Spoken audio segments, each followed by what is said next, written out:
I guess I'll say yes. I mean, it was we didn't really get to do too much offensively in the first two scrimmages, and not to make excuses, but second scrimmage we had some guys banged up, so we let them rest. And coming into the game, it was a big question mark for me on how we'd be able to move the ball. And the first quarter, I was pleasantly surprised when all of a sudden we were up 14-0.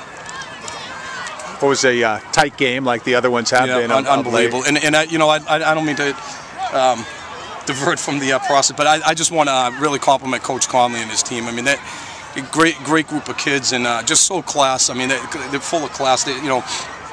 Tough emotional loss like that, and they went out of their way to congratulate us. And one of them, at number 50, I don't know if it's a kid Shooty. He was already through the line. He turned around. He made a beeline over to me to congratulate me, and that just reflects what a class program Coach Conley has, and I appreciate that. They could have really packed it in, down 14-0, not looking good, no offensive plays. But what did they do anything? Did they make any adjustments at all to what you were doing, or? No, you know what? I think it was good coaching, and they stuck with their game plan. Great coach does that, and.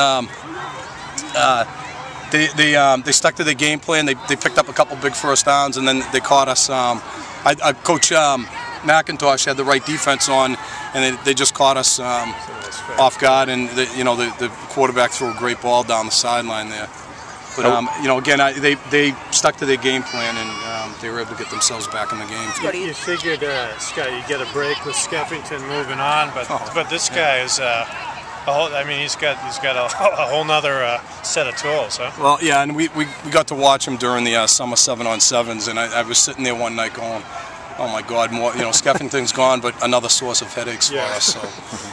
I felt like the first half, especially the third and longs, you guys were able to convert those by going to the air. Yeah. That's something that maybe you haven't had. Is that really the impetus of this thing? Changing the offense, being able to go over the top and convert and get those big plays in those situations. Did you feel that in the first half there?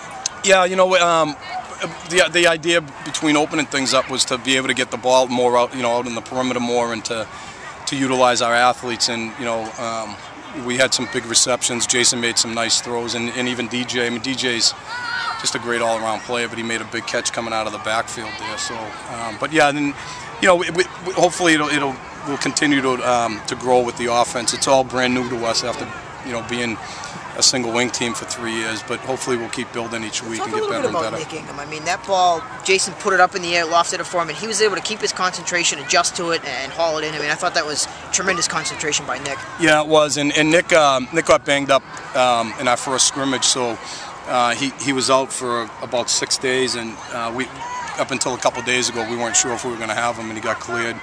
And to come out and make a big play like that with minimal practice time just says what a great athlete he is. Now he went out right at the end too with 4 minutes to play. Is he okay? Yeah, he cramped up. We had several players cramping up, and I was sitting there going just our luck, I guess, that our marquee player, and he cramps up, right at the crucial period in the game, but things worked out for us. Well, Scott, your defense, that case in point, the final moments of the game came up and made some big stops, like theirs did at times too. But yours did too, and clearly right at the end, you guys had to come up and make those defensive plays. Yeah, when they had the ball down, and that punt, it was terrific. Yeah, it was, and we just before that when we stopped them, great stand down there, and then DJ came through with a great punt to put him in the hole down there, and our kids just really shifted into an extra gear down there.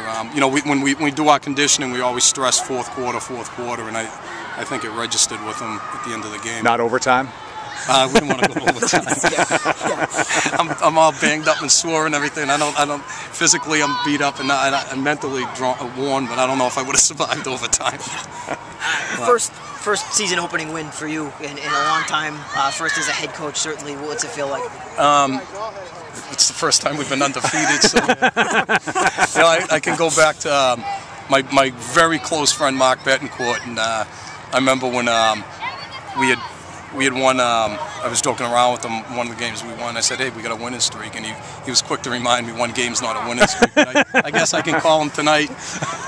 He's on duty in Linfield and tell him, "Hey, Mark, guess what? We're undefeated." So, but it does feel really good. I mean, coming out with it, we had talked about it earlier in the week about what it would be to come out with a win, and especially a game like this, a very emotional game, and I'm hopefully we'll build on it going into next week.